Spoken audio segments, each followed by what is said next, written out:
Guardians Yankees tonight, 7:37 or something like that on ESPN. And we are ready to be shared. I saw that the breakout. Did you see? Mr. Rule gets $838,000 a month. Well, God bless him. Good for him. I mean, I think if he gets another job, he doesn't get that money anymore. So. Even in college. Yeah. Well, I mean, the college jobs, I know they only pay like a paltry $8 or $9 million sometimes. Oh, I know, but I'm just saying, does that apply to just any? I think, yeah. I mean, if he works at Walmart, does he lose his severance? Well, I think he would probably choose not to work at Walmart if that was the case.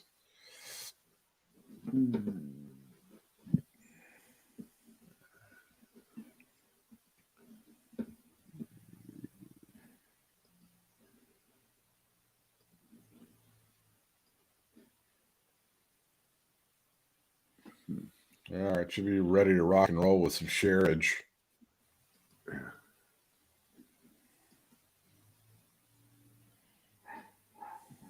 Okay.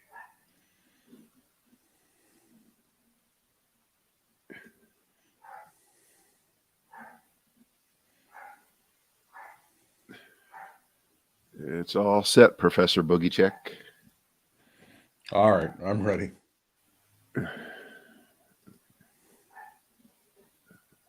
There it is. Let's see. Wow, I've really got that centered nicely today. It worked out very well. Oh, look, there we have an unpaid contributor. Is there and you know what it is? It's a bunch of City of Greensboro trucks. Oh, those bastards moving by, and it's not the garbage truck either. Is the field operations guy? Are they picking up limbs or something? I don't know. No, there's a few dead bodies down at the end of the street. Those City of Greensboro workers, you can't beat them. Just good folks all the way around. Hey, T, cool it. T. They have my permission to be here.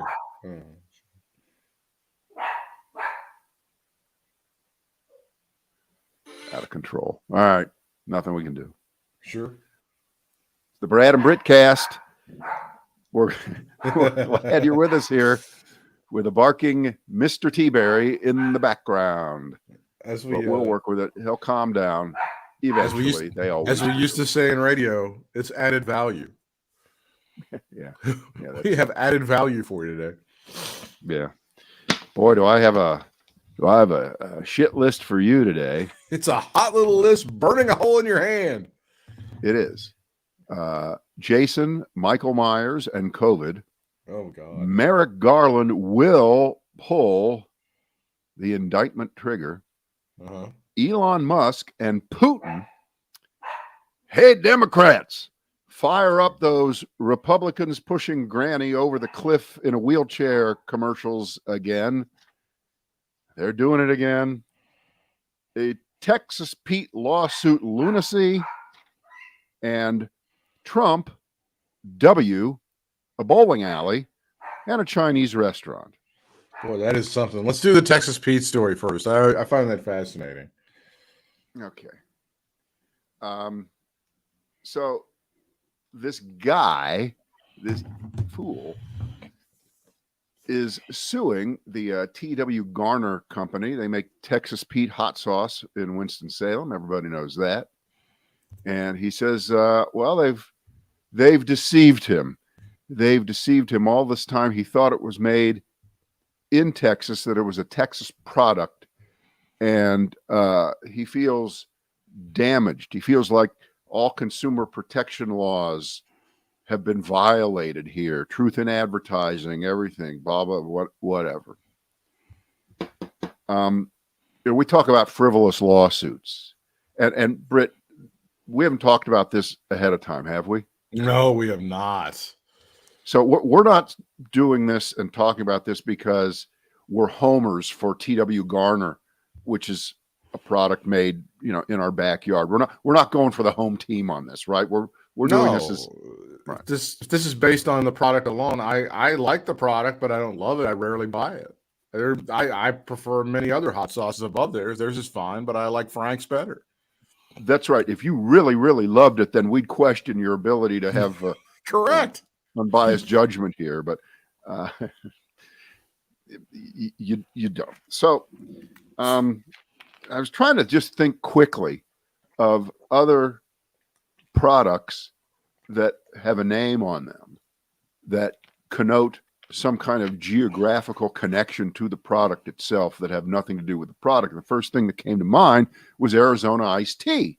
Oh, yeah. And it takes about 3 seconds to find out that Arizona iced tea was developed on Long Island out there in Nassau County. And it's produced out there on Long Island in Nassau County, but it's called Arizona iced tea.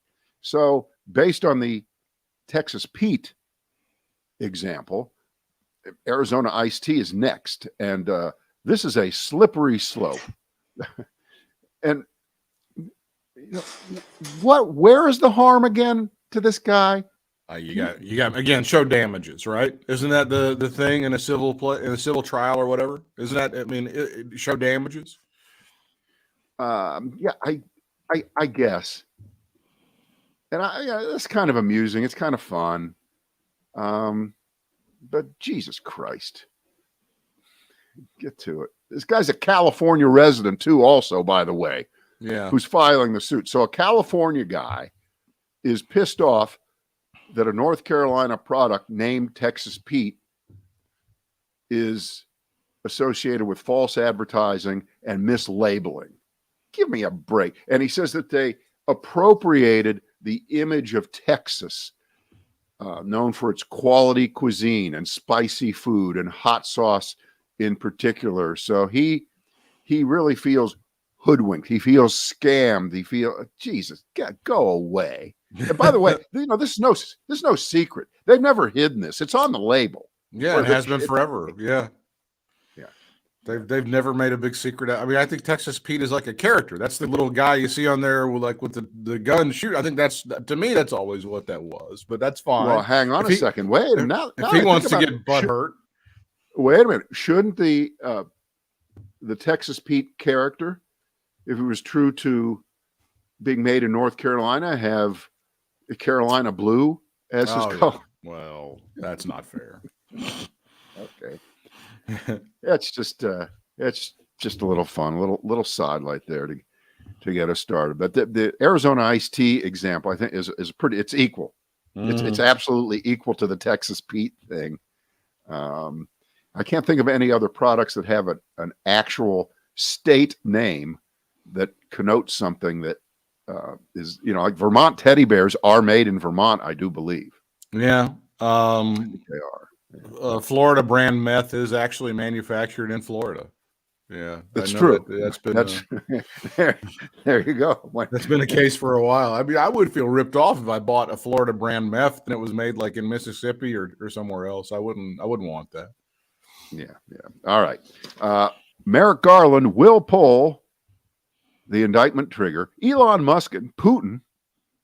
Hey, Democrats, fire up the Republicans pushing Granny over the cliff in a wheelchair ads again. Or Trump W, a bowling alley and a Chinese restaurant. Let's do that one. Trump W, a bowling alley and a Chinese restaurant. Yeah. I'm making my way through listening to the Maggie Haberman book, and I'm just up to the Trump Tower years right now. So at one of his rallies over the weekend, where Trump was lying and confessing at the same time. Yeah. Not an uncommon combination for him, where he was defending his pilfering of all the documents he had no business pilfering from the White House. He said this. These are exact words. And I won't imitate his voice. George H.W. Bush took millions and millions of documents to a former bowling alley, pieced together with what was then an old and broken Chinese restaurant.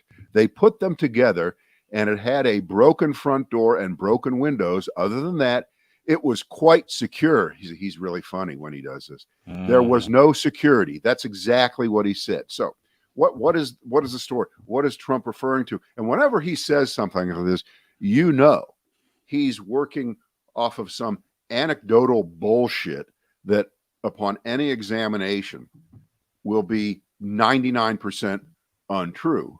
And how do demagogues and how did Hitler and how do they all they take a nugget of something and they spin it.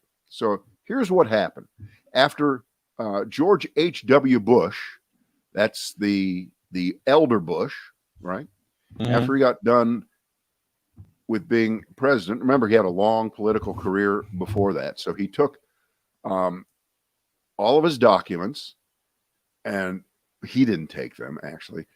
Whatever the documents were, they were stored at a converted bowling alley and in the former kitchen of a Chinese restaurant, which was right next door to the bowling alley in College Station, Texas, right? Where his presidential library was being built. And this was reported all the way back in 1994. So this again tells you you're dealing with nothing here because there's nothing there here. So while Trump was joking and trying to poke at George H.W. Bush about the lax security there back then, the same story written in 1994 said that uniformed guards were patrolling the premises. There were closed circuit TV monitors. They actually existed in 1994, kids. And sophisticated electronic detectors were along the walls and the doors so that no one could get to the documents that were being stored there. Some printed material is classified, will remain so for years. It's only open to those with top secret clearances. So what is the difference between that? And of course, then the library got built and the shit got put into secure circumstances even more than they were back then when they were heavily guarded. And this was done with the full cooperation back then of the National Archives. See the difference now? Yeah, he kind of missed that detail, didn't he? And they used all the standard security procedures at the time legally. George H.W. Bush did not take millions of documents and just dump them in a bowling alley and a Chinese restaurant. That would be so stupid. Do you know that what duck sauce could do to classified documents if they were to spill on there? See, nobody ever thinks of that. That's funny. So on the surface, it kind of sounds a little odd. So that's why Trump ran with it over the weekend. And I'm sure it got a big laugh. I didn't see that moment in the brief amount of time that I watched one of the Trump rallies. But this is just Trump throwing stuff at the wall, Chinese noodles, if you will, and he'll see what sticks. And this could be, we should have nominations for this, the weakest case of whataboutism I've ever heard.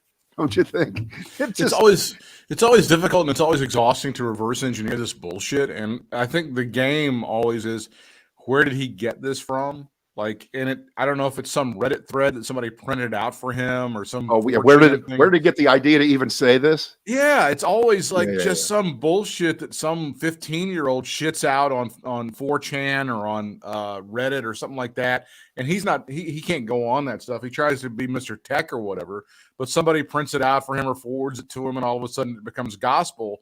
And that's the game, because again, the truth makes its way around the world twice before, or the lie makes its way around the world twice before the truth can even get its pants on. And that's what he relies on. And he just vomits this shit out. Thankfully, not a lot of people take it seriously, but enough people do take it seriously. They really, there's going to be some people that parrot this stuff at upcoming Thanksgiving dinners, right? I think you're underselling this. Yeah. I think this will come up out of the mouths of other Republican candidates. Yeah. This will come up finally when some Republicans are asked directly about the situation with Trump and Mar-a-Lago and the documents. They will use this. I guarantee you they'll bring it up. And they'll use it as a straight defense, they will think, to try to deflect to defend the indefensible. So that actually should lead us over to, is Merrick Garland going to pull the indictment trigger? Let me do this first. Let me do this first before you go in that. She kind of in the book, Maggie Haberman goes back to the genesis of the idea of why he hates the Bushes so much. Apparently, after George H.W. Bush had left office, he was going somewhere. He's in an airport, and his people come up to him and they go, the former president was looking at the newspaper. He's traveling to give a speech or something, and they go, "Sir, the real estate guy, the casino guy, Donald Trump is over here. Do you want to meet him?" And he kind of reads the paper and he goes, "No," and he moves on. And that's part of the genesis of the pettiness that he hates the Bush family. Wait, so this is like 1993, 94 after he's lost the... Exactly. Exactly. At this point, Trump's not a public politician. He's just a fucking idiot who's been laughed at in New York all through the 80s. Correct. For being the jerk that he is. And he's already started to fail miserably in his business career, with casinos going down and shareholders losing millions of dollars. So George H.W. Bush doesn't want anything to do with him. And so that somehow turns into years, decades. Well, doesn't that make perfect Trump sense? Hating him? Doesn't that make perfect sense based on the pettiness in the brain of Donald Trump, that would be something that flies all over him and he never forgives? But that's even a new level of it's all about me. Exactly. I don't expect everybody that comes within eyesight of me to want to meet me.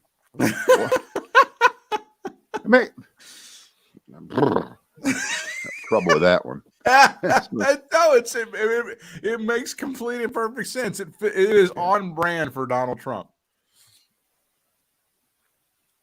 100% on brand. Oh. All right, Merrick Garland will pull the indictment trigger. There's a piece in Atlantic this week by Franklin Foer, who has interviewed Merrick Garland several times over the years. So I guess he knows him about as well as anybody knows him. Merrick Garland's a pretty private guy, as you know.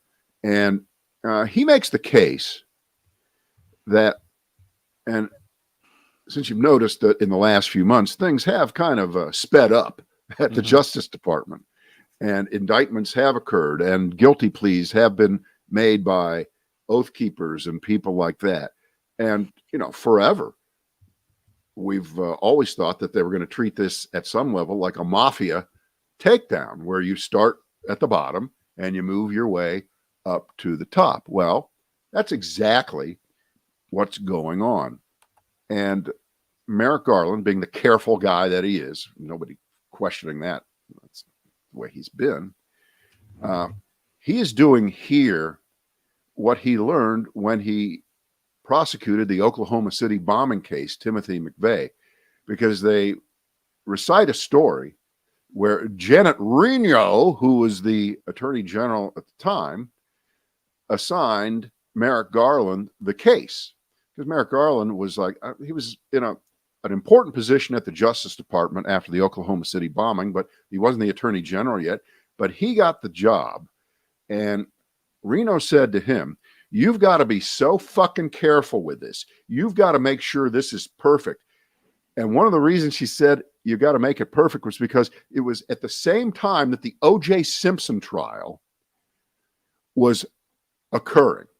And they knew there was going to be a split screen at some point over the Oklahoma City bombing and the O.J. Simpson trial. The O.J. Simpson trial, of course, putting on exhibit the worst characteristics of the U.S. justice system. It couldn't be any more ridiculous than that. And she wanted to make sure that what they did with the Oklahoma City bombing was really have everything locked down and in place. So Merrick Garland took his time, and they interviewed thousands of people to get all the information in place.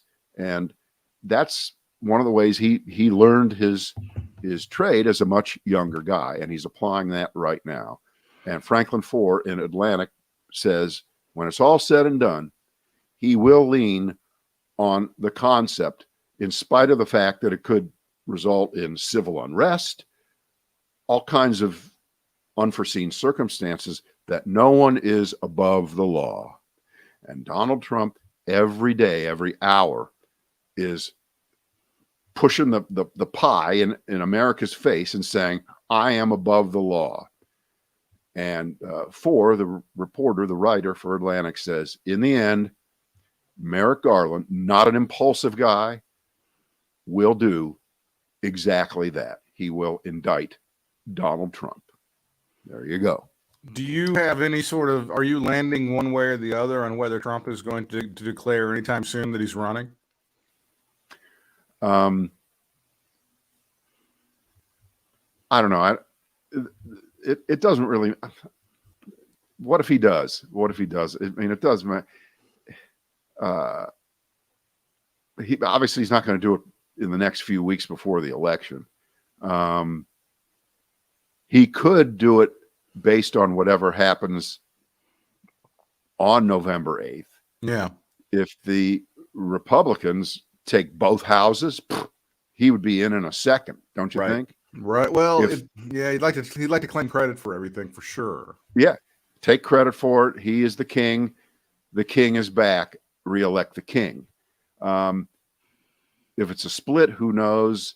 If Michael Moore, who we talked about on the previous Brad and Britt cast, is correct, it's going to be a shocking day for the Republicans, and not in a good way for them. They will be shocked at the turnout by Democrats all across this country in all walks of life.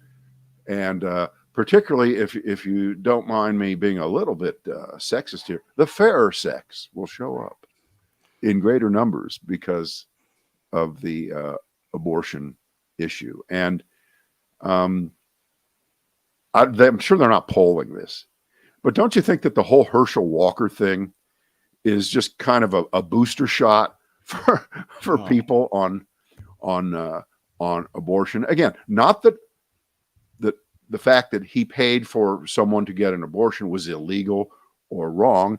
In fact, it was legal, and it was his choice, and it was the woman's choice, which is exactly what most of us want. That's what polls way high all across the board. Most people do want to leave this up to the woman and her doctor. And in this case, you just had Herschel Walker paying for it. But for the last few weeks, it's, oh, well, the abortion thing's played itself out. We're back to crime. We're back to crime and inflation and all, and price of gasoline. We're all the way back. So thank you, Herschel. Nice job. Good work. The story that I saw about the update on Herschel was, and I can't find it right now, but he fired his political director for the campaign. And I know you're shocked. I know you're shocked to find out that campaign had a political director. Yeah, but I mean, did he fire him, or did the guy just say, I can't be associated with this shit anymore? I'm done. I'm headed over to Costco to get a job. I don't give a shit anymore. I can't handle this shit anymore. I didn't sign up for this. This is just a bag of ass that you're handing me every day. Yeah. Well, Friday night, those two are debating, Herschel Walker and Raphael Warnock, Senator Reverend Raphael Warnock, and that should be a good one. I mean, I really look forward to that one. And I think we previously talked. We just don't know how hard Warnock is going to go, but they're going to load up Herschel Walker with a bunch of whataboutisms, because apparently Raphael Warnock had some kind of an issue with an ex-wife. So of course he's just the Herschel worst. Walker the worst ever, right? Everything's equal. Anything I did, it pales in comparison to what you did, and there's the story is today that they're having various GOP superstars like Senator Tom Cotton and Senator Rick Scott riding into Georgia campaigning for Georgia for Herschel Walker in light of all of these things that have happened over the past couple of weeks that have been so injurious apparently to this campaign. So they're really rallying. You got to keep up the facade. You have to plow ahead. You cannot give in to reality. You cannot do the right thing for the country. You cannot admit defeat. You can't go there. You can't throw him off the ticket. You can't get him off the ballot. You're stuck with him. You created this piece of shit, and you know they're going to go with it. And of course, the sad part of this is that he's doing as well as he is. But again, I believe that the Michael Moore theory on this is that it's going to be a much greater distance between Raphael Warnock and Herschel Walker than the polls are showing right now. The Michael Moore theory, you alluded, the Michael Moore theory is that the pollsters are too white and too male to figure out what's truly going on in America. So this would be kind of the flip of 2016, where the pollsters couldn't figure out the Trump factor. And they certainly couldn't have figured out the Electoral College was going to be as fucked up as it was to give him the presidential election. Right. That's the Moore theory. And the racial aspect of this is so upside down and turned inside out, because Herschel Walker is in effect trotted out by the Republican Party under the guise of celebrity, that he was really a great running back 40 years ago, and that notoriety has this lingering effect 4 decades later. Remember, how many people percentage-wise in Georgia right now have actual knowledge, actual memory of seeing Herschel Walker play football? I would contend to you it's less than a third. I'm 52 years old.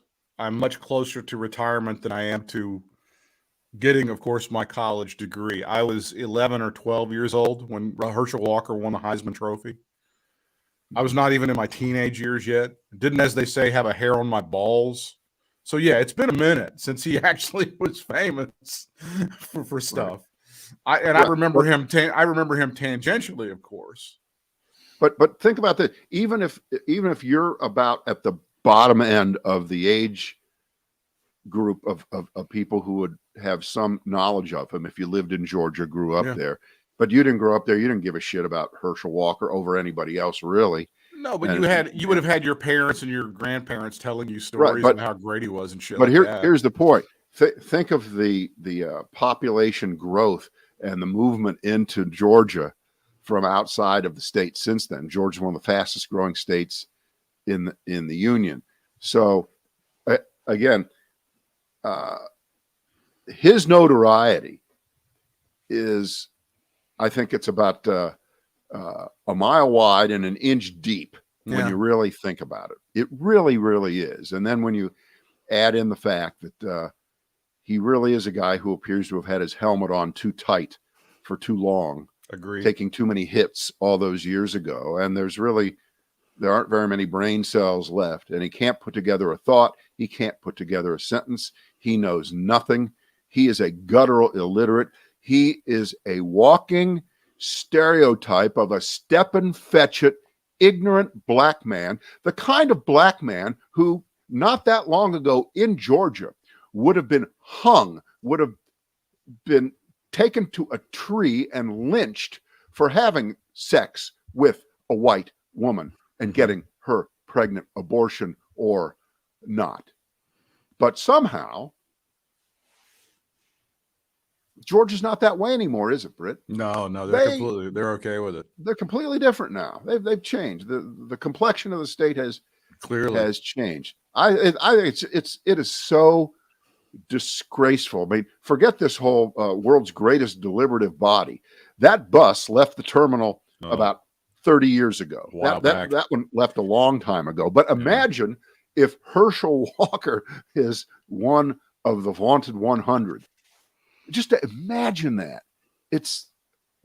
And you know what? It's easy to imagine. All you have to do is take Tommy Tuberville and turn him into a player and a black guy instead of a white guy and a coach, because neither of them have the IQ combined of my dog T-Berry, who is at least smart enough to go to the window and bark at the trucks when they go by. But it doesn't mean anything, Britt, because he'll take orders. He'll take orders like a good subservient black, the kind Republicans can really get their arms around, not an uppity, overeducated, highfalutin, like Raphael Warnock. English-speaking man like Raphael Warnock. Like Raphael Warnock, he's one of the bad ones. Hey, and speaking of debates, since you said that one is coming up, they did this thing in Ohio. It was J.D. Vance against Tim Ryan. I don't know if you saw any clips, or I don't know if this was on C-SPAN or whatever. Did you see any of this? I saw a little bit. I saw some of the clips. I didn't see it live. It turned fairly personal, I guess. Tim Ryan saying that Ohio needs an ass kicker, not an ass kisser, among other things. See, but, in another day, Britt, that would have been really, they went at it. What is that now? It's nothing. Yeah. That's nothing. And I think he said because something they said it to each other's face. That's suddenly something. Who cares? And I think Tim Ryan was. I think Tim Ryan was saying that J.D. Vance lost it. Donald Trump took his masculinity, among other things. For those people that wanted to see a fighter and are tired of Democrats capitulating all the time and being the polite ones, I guess they got to see a guy who was throwing some fire on that stage. I think Tim Ryan, I think he's a great candidate. Frankly, I wish we had a little bit more of Tim Ryan in our candidate, but we don't. You get what you got, and we'll see how it all runs here. All right, fire up those Republicans pushing Granny over the cliff in a wheelchair ads again, you Democrats. Do it. Here you go. All right. Two stories here, connected somewhat, but not completely. And this happened on Friday, and nobody noticed. As you're fully aware, Britt, part of the Inflation Reduction Act, and we'll set aside the fact that it was not the greatest naming of a piece of legislation ever, but the Republicans, they weren't going to sit by and allow the Inflation Reduction Act to just be an object of being mocked because of the possibly misnomer name, because it's going to be hard to prove that it's fighting inflation in the short run, because my price of my gas is too damn high. So it's not changing that. So therefore, it's a lie. That's basically their premise, right? And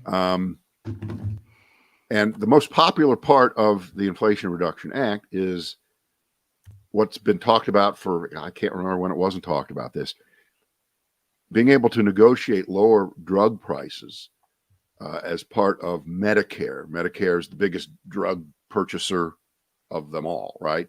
Represents, I think, about 55 or 60 million people over 60, whatever. It's a huge number.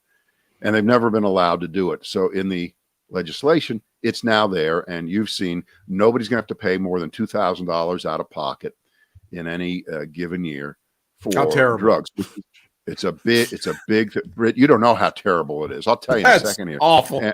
And then, insulin, $35 a shot. So it's a big, and Republicans, they hate that. And here, I guess this is just like with Obamacare. I mean, they were against Obamacare because nobody gets sick that's Republican.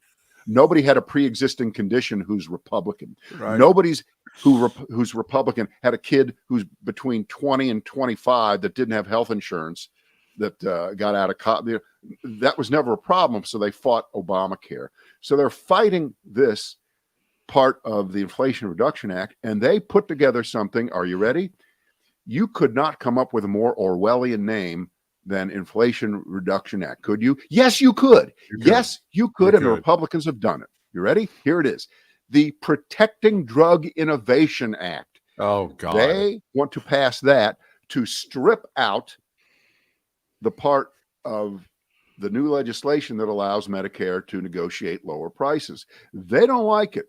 They're going to tell you with a straight face that if Americans don't pay quite as much for their prescription drugs, that the pharmaceutical companies will just close up shop, and stop innovating and stop inventing, and we'll all die sooner and we all lose because price controls just don't work.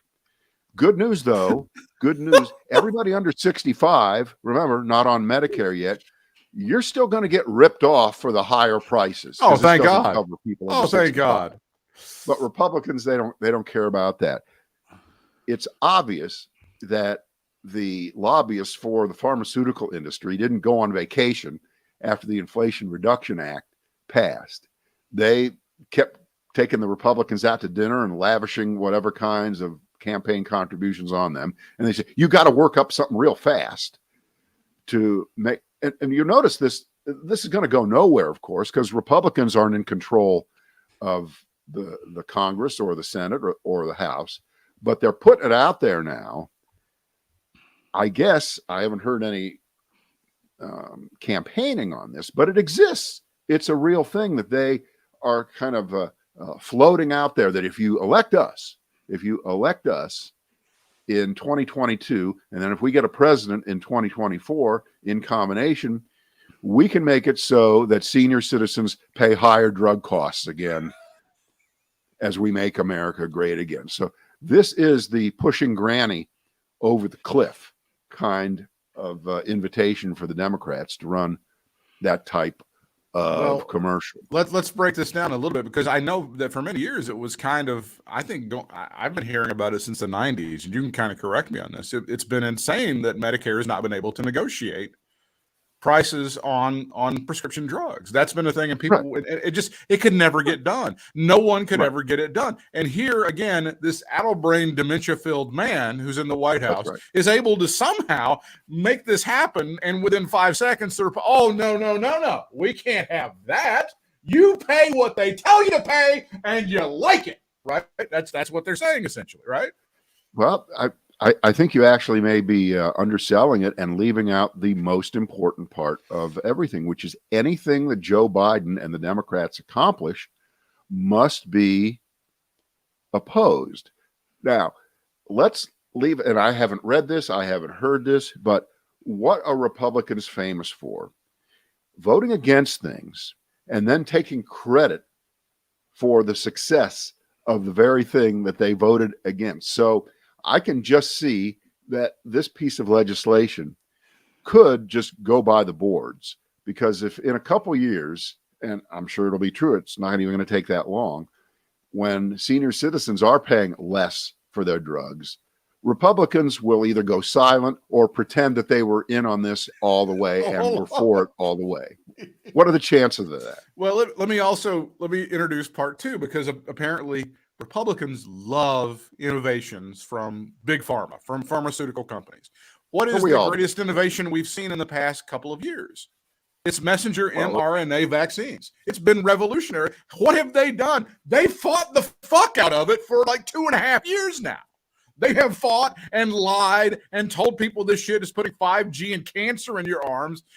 Both officially and unofficially, they have fought this messenger mRNA vaccination that will transform vaccines around the world. But apparently they love innovations when it comes to medicine and pharmaceuticals. It's just mind-boggling, isn't it? Wait, think about what you said. The stupidity, not of what you said, but the fact that you're describing something so stupid, which is we love innovation in pharmaceuticals, except for innovation in vaccination against the most deadly threat to mankind that we've seen on a mass scale in a few generations. So, and it's changing vaccination. They're making flu vaccines. They're going to have messenger RNA. It's going to change going forward. This is how it's going to be done. And all that they have done is cock block it for, like, again, 2.5 years as it saved people's lives. With that in mind, I want to swing over to Jason, Michael Myers, and COVID, because there's a story out today. It's at the top of the Daily Beast about a brand new COVID variant that is floating around right now, mostly in Europe and the United Kingdom. There's a little bit here. It's called BQ.1.1, and it's spreading fast. It's very contagious. It's another COVID variant. And it evades certain antibodies, and some of the therapies don't work at all against it. But here's the good news. The brand new booster shot, the one that's out there right now, that takes on both forms of COVID that we've had before, it works against this new variant. That's the good news. The bad news is nobody's getting this new combination booster shot right now. So what does that add up to? That adds up to, if things don't go really well and we don't get lucky, there could be some kind of wave deeper into the fall and into the winter on a new variant that's right. The American people are too stupid to protect themselves against, and we already have protection against it. And I don't know how you change that. And of course, we'll blame that on Biden, because he said the COVID thing is over. He said it was over, so I'm not going to get one. So the same people who hate Biden, hate Democrats, think everything they're saying is bullshit. Apparently, when Joe Biden offhandedly said, I've dealt with COVID and people aren't wearing masks anymore, they're taking that as the gospel, right? Mm. That's the gospel. That one he was right on. Right. But nothing else he's ever said is believable to these people. So our little piece of advice is go out and get this new shot. It doesn't take up that much time. It's not that hard. Please. You're talking about the bivalent, the Omicron one that's out there now. Yeah. Well, I didn't find the side effects to be anything like, and the ones from the previous, when you got the original one. I didn't have really any side effects at all. And I'm a barely healthy old man. I got them all in one day. I got the flu shot in one arm. I got the bivalent thing in the other one. I was good to go. Well, you and your fancy little science beliefs. Fancy. And I went to this very snobby place called CVS. Very difficult to find, exclusive. Don't try to find it.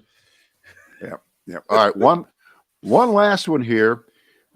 It turns out that Elon Musk spoke with Putin a few weeks ago before, and you remember Elon Musk had his famous Ukrainian peace plan. Yeah. That most of us thought, that sounds like something Putin might be really interested in. It sounds like Putin might have written it himself. It turns out that's true. He did speak to Putin, and he became a mouthpiece for Putin, Elon Musk. You might want to think about that before you buy your next Tesla, but okay. This is courtesy of Vice News, and they're looking at a letter from Ian Bremmer, who's a foreign policy guy. You see him all over TV. You see him on every one of the news channels, founder of the Eurasia Group, smart guy. His claim is that Musk said that Putin is now prepared to negotiate a peace settlement, but only if Ukraine accepts Russia's annexations of its territories in the eastern part of the country. Those are the territories right now that Ukraine is kicking ass in, just kicking ass in. And Putin told Elon Musk that Ukraine would have to maintain neutrality forever and never join NATO. And if they don't do that, that Putin is not going to give up. And if they dare try to retake Crimea, look out. He's going nuclear if they try to retake Crimea down there, which that doesn't look imminent, but that blowing up of the bridge was certainly quite a move, and it's resulted in Putin having a full shit fit, apparently on orders of his hardest line generals there. It was quite an everything. It was an embarrassment to him. It was a very public embarrassment to him, and that's why he's, like you say, he's throwing this very public tantrum with all sorts of explosives. Here's the response from the Ukrainian ambassador to Germany. He wrote this to Elon Musk on Twitter. His name is Andrei Melnik. Fuck off is my very diplomatic reply to you. Elon Musk says Ian Bremmer is not right about him, and he wrote on Twitter that I've spoken to Putin only once, and that was about 18 months ago. The subject matter was space. So you get to decide who you believe, Ian Bremmer or Elon Musk. And one of those people. You do have a choice. You do have a choice in electric vehicles these days. That's all I can tell you. Elon Musk just seems to be, he does seem to be a unmitigated, unflinching mouthpiece for Russian propaganda. I don't know if that's good PR. I don't know if that's I'm not a marketing guy. I'm not an ad wizard, but that just doesn't seem. Can't we have him just give Putin a Tesla car so that Putin can go ahead and just burn to death? Wouldn't that be? I think that would be a solution for everybody.